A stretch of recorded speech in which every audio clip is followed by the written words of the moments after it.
New from Eureka and part of their Masters of Cinema series, Running on Karma, which is number 302.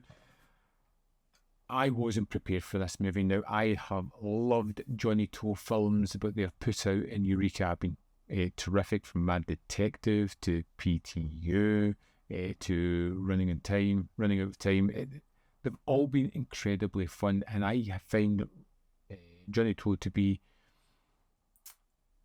a director that I really enjoy. Standout of all the releases so far has been Throwdown for me. I think it's going to be a hard one to top. But Running in Karma was incredible. I was not prepared for this film. I was not prepared to see Andy Lau in a muscle suit for the majority of this film and pretty much running about with nothing on. It was so much fun.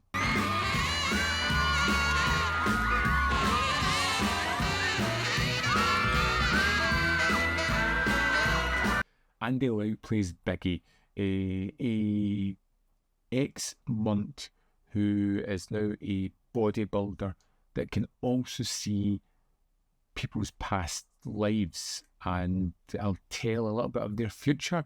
And he bumps into Lee, a cop, who busts him for giving an illegal strip show at the start of this one. See, it's incredibly fun. It's making me smile just thinking about this again and making a form of bond, because Biggie can see that Lee's past lives aren't all that great and she may be heading towards death sooner rather than later because of her past life's actions. And he kind of takes it upon himself to help her out, helping her solve a couple of cases that are causing her problems, trying to assist her in bettering her life. 我係見到個果咧，我就會睇翻個因果。我見到一個人死咧，或者就嚟死咧，我就會知道佢會死同埋點解死。我睇到嗰種點解死，同你哋睇到嗰種點解死係唔同嘅喎。And it is a kind of carefree, fun movie that feels almost superhero-esque at certain times. The way Biggie is flying through the air, doing incredible stunts with that muscle suit on, it's just incredibly fun. What I think the movie has a little bit of a problem with is the spiritualism that comes into the last 15 minutes and the way they wrap up the story. I can see where they're going. It becomes a little bit muddled, a little bit convoluted, and I'm not quite sure that I'm 100% buying this. Wouldn't put me off watching it again. There are incredible fight sequences throughout this one, and I think it's all down to, well, Andy Lau, who I know is a great action star, but the get-up that he is wearing throughout it, the choices that he makes, and the way he can perceive what people are going to do.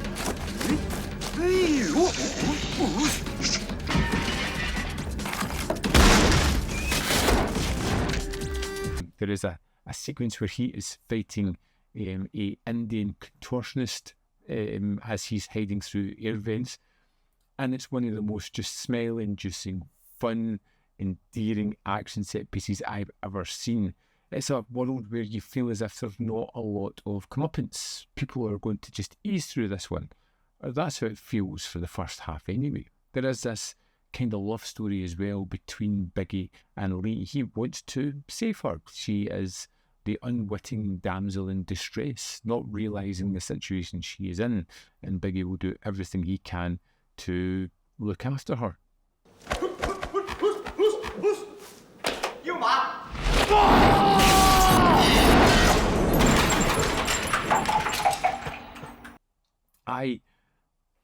I can't stress enough how much fun this was. I think Andy Lau is having an absolute blast of a time, and it comes across. The film, although it could have done with a stronger narrative throughout it, it doesn't detract from the kind of core love story or Biggie trying to save Lee.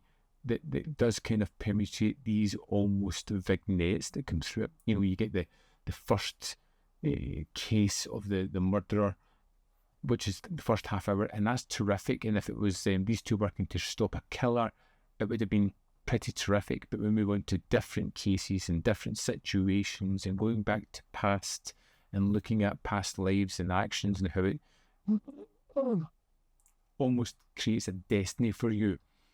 which, is the kind of latter of the movie. But Running on Camera it's something unique. It's something very different, something I hadn't seen anything like before. And yeah, weird, odd, different. Another Johnnie To fun film, Running on Camera. Let's dive in and have a look at the extras.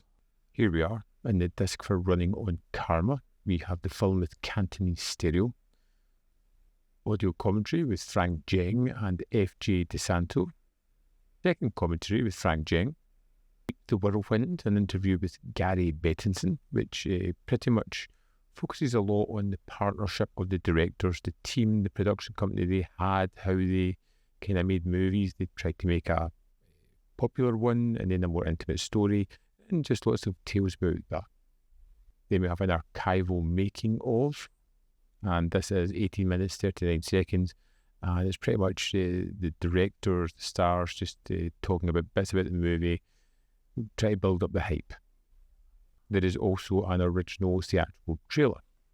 20-page booklet with this, and the essay is The Burden of Hope, Untangling the Stylistic and Moral Knots of Running on Karma, which is an interesting read, particularly if you struggled a little bit with the ending of this one. And that's the extras for Running on Karma. There we have it, Running on Karma. Yes, you need it. You need to see this film. What more do I have to say? If you have seen it, I really need you to drop your opinion below so other people can see it, because this could be a divisive movie. I'm kind of curious where it lands. I loved it, and I want to read your comments, so drop it in the comment box. As always, there is more content up here. You can see more of my stuff in the description box below, or link to Patreon membership program, manvfilm.com. Always in which you can support me. Thanks for watching. I'll see you next time.